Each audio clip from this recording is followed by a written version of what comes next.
Ravi sir की पाठशाला में आप सभी का स्वागत है।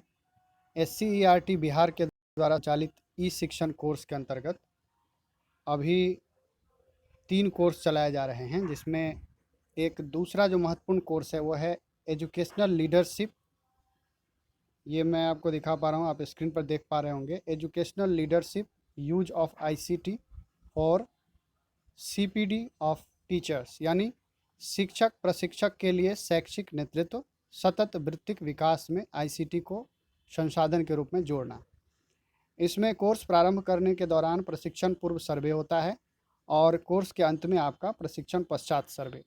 इस दौरान आपसे 8 प्रश्न पूछे जाते हैं और आप लोगों की मांग पर मैंने उन 8 प्रश्नों को इस वीडियो में सम्मिलित किया है और मैं कोशिश करूंगा कि आप इस वीडियो को देखते हुए उन सारे प्रश्नों को हल करें और समझने का प्रयास करें इन प्रश्नों को, और अपने वृत्तिक विकास में इसका प्रयोग करें। तो चलिए इसको हम शुरू करते हैं।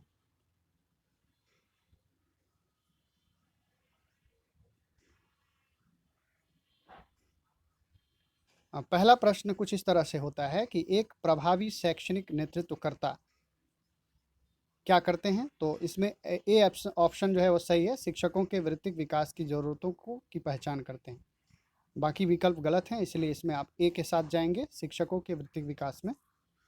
दूसरा प्रश्न है, शिक्षक शिक्षा के राष्ट्रीय पाठ्यचर्या की रूपरेखा यानी कि NCF 2009 के अनुसार सतत वृत्ति विकास के निम्नलिखित से कौन सा उद्देश्य नहीं है। तो इसका बी होगा, अपने ज्ञान को बढ़ाना, शैक्षणिक रूप से या विद्यालय पाठ्यचर्या के अन्य क्षेत्रों में स्वयं को सूचित रखना।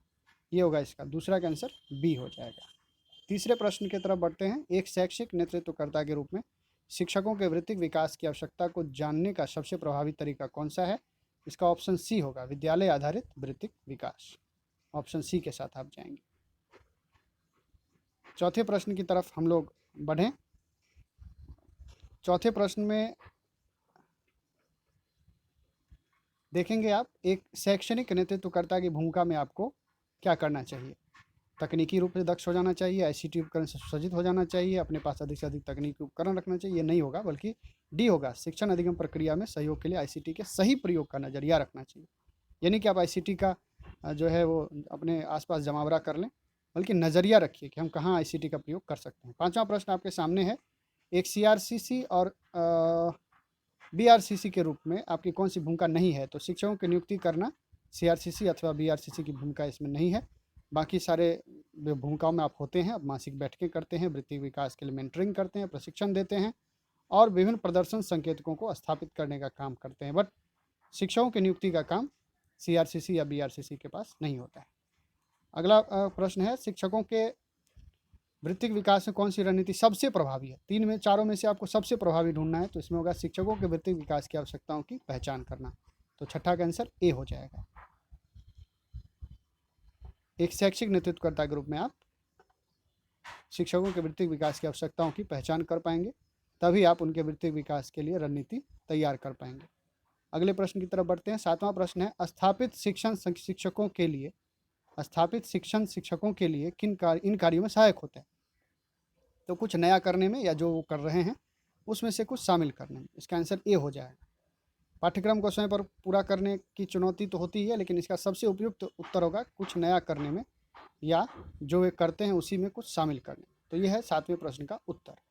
आठवें प्रश्न और अंतिम प्रश्न है, पारंपरिक शिक्षक प्रशिक्षण वृत्तिक विकास में प्रभावी नहीं रहते हैं। फिर से प्रश्न को सुनिए, पारंपरिक शिक्षक प्रशिक्षण वृत्तिक विकास में प्रभावी नहीं